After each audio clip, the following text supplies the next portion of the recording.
Hello అండి, అందరికీ నమస్తే. ముందుగా అయితేని ఎండు చేప కోడిగుడ్లు కర్రీ చేస్తున్నారు, ఇగిరిలా చేస్తున్నారు దగ్గరికి. మిగతాదైతే మా అత్తమ్మ గారు చెప్తారు. ఈ వంజరం చేపలు సముద్రం చేప ఇది. అయితే ఈరోజు గుడ్లు సముద్రం చేపతోటి ఎండు చేపతోటి గుడ్లు కర్రీ చేస్తున్నాను. చాలా టేస్ట్గా ఉంటుంది. ఎంత పెద్దగా ఉన్నాయో ఇలాగా వంజరం ఫిష్ ఇది. అయితే ఇది శుభ్రంగా కడిగేసుకోవాలి. గోరచ్ వాటర్ ఉంటది కదా, దాంట్లోని సాల్ట్ ఉంటది కదా లైట్ గాను కడిగేసుకొని శుభ్రంగాను ఇవి ఉన్నాయి కదా ఇవన్నీ కట్ చేసేసుకోవాలి. వంజరం దాంట్లో ఒకటే ముళ్ళు ఉంటది, పెద్దగా ఏముండదు. దీనికి ముళ్ళు ఎక్కువ ఉండవు వంజరానికి.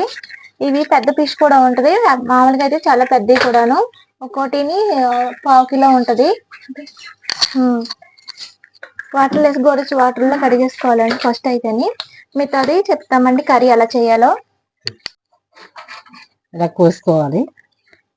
ఈ లోపల ఉంటది కదా, ఇదంతా క్లీన్ చేసుకోవాలి నీట్గా.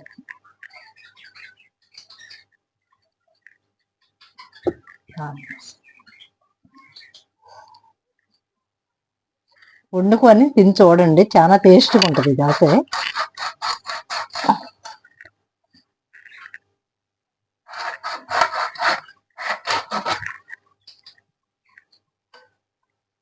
ఇలా కోసుకొని నీటిలో వేసుకోవాలి.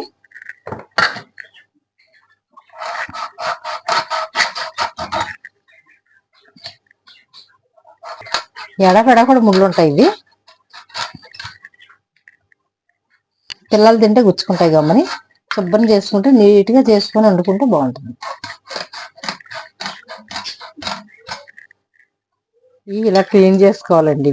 ఇవన్నీ ఇలా క్లీన్ చేసుకుంటే నీట్గానే నీటిలోనే క్లీన్ చేసుకోవాలి, బాగుంటాయి. ఇప్పుడు ఎంత శుభ్రం చేసుకుంటే అంత టేస్ట్గా ఉంటుంది కూర.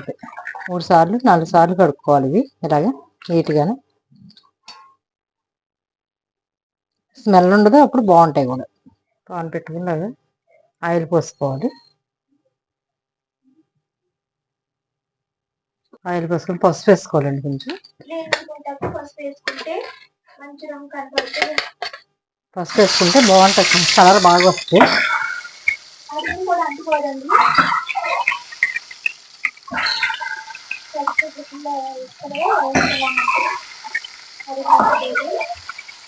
ఇలా వేసుకున్నాక ఇలా కలుపుకుంటే అడుగు అంటుకోకుండా ఉంటుంది. ఇలా వేయించుకుంటే ఎగ్స్ కూడా గుడ్లు కూడా బాగుంటాయి. చూసారు కదా కలర్ ఎలాగుందో, అలా వేయించుకుంటే బాగుంటాయి. దాని తర్వాత ఎండు చేపలు కూడా యాడ్ చేసేసుకోవాలండి. మంచి రంగు వచ్చే వరకు బాగా ఏగనివ్వాలి. ఎండు చేపలు ఒక్కొక్కటిని తీసేసుకొని మొక్కలు కడిగినవి ఉన్నాయి కదా అవన్నీ వేసేసుకొని వేయించేసుకోవాలి. దీంట్లో సాల్ట్ తక్కువ పడుతుంది కర్రీకి అయితే. ఎండు చేపలు కదా కాస్తంత ఉప్పుగా ఉంటాయి. ఒక సైడ్ వేగిన తర్వాత రెండో సైడ్ కూడా తిరిగేసుకోవాలండి అవి ఎండు చేపలు. ఇది వందరం ఫిష్ అండి. ఇదైతేని అణుతుకులు దొరకు సముద్రంలో ఫిష్ ఇది. ఒక మొక్క చోటి అన్నం అంతా తినేయచ్చు. కొంచెం గ్రేవీ ఉంటది కదా, గ్రేవీ వేసుకొని సూపర్ ఉంటుందండి. ఎలా తిన్నామంటే టేస్ట్ అయితే వేరే లెవెల్లో ఉంటది. ఇలా వేగించుకుంటే నీ వాసన కూడా పోద్ది. కొంతమంది ఏంటంటే డైరెక్ట్ గా వేసేస్తారు ఎండు చేపలు ఎప్పుడు కూరలో డైరెక్ట్ గా వేయకూడదు. అలా రంగు చివరికి బాగా వేయించుకోవాలండి ఎండు చేప. స్మెల్ అది రాకుండా ఉంటది కర్రీ చేసుకున్నప్పుడు.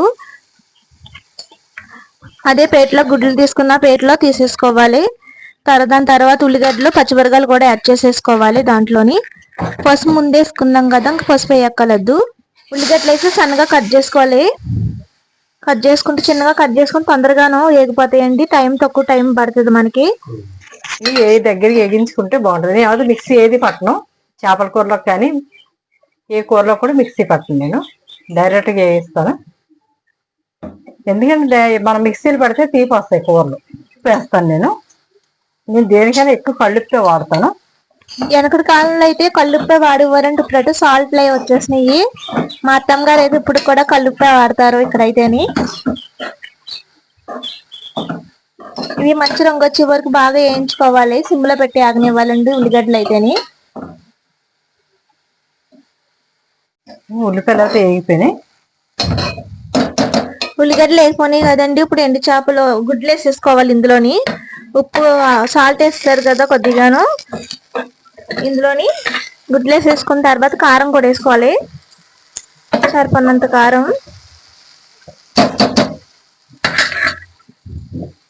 ఇలా క్లాత్ తీసుకుని ఇలా అనుకోవాలండి, ఎగ్స్ శుభ్రంగా విడిపోతాయి. చేపలు వేసినప్పుడు కూడా అట్లాగే ఇలా ఇతుక్కోవాలి క్లాత్ తోటి. ఎగ్స్ ఉన్నాయి కదండి, అవన్నీ బాగా కలుపుకోవాలి. ఉప్పు కారం అన్ని బాగా పట్టిలా కలుపుకోవాలి. దాని తర్వాత వాటర్ వేసుకున్న తర్వాత ఎండు చేపలు వేయించినవి ఉన్నాయి కదా, ఆ ముక్కలు తీసి దీంట్లో వేసేసుకోవాలి. సరిపడంత కొద్దిగా లైట్ గా వాటర్ వేసుకోవాలండి, గ్లాస్ సగం వాటర్ వేసుకోవాలి ఇందులోని. దాని తర్వాత ఎండు చేపలు వేసుకోవాలి. ఉడికాక ఎండు చేపలు వేసుకోవాలి. ముందు ఎగ్స్ వేసాం కదా, అయినా మంచిగా కనబడుతుంది. ఇప్పుడు ఎండు చేపలు కూడా యాడ్ చేస్తారు ఇందులో అయితేని. ఎండు చేపలు వేస్తున్నాను ఇప్పుడు. చూసారు కదా, ఇలా వండుకుంటే కూర ఎంత అన్నమని తినొచ్చు. 10 నిమిషాలు మగ్గితే సరిపోద్ది, వాటర్ అంతా ఇంకిపోద్ది కదా, కర్రీ రెడీ అయిపోద్ది.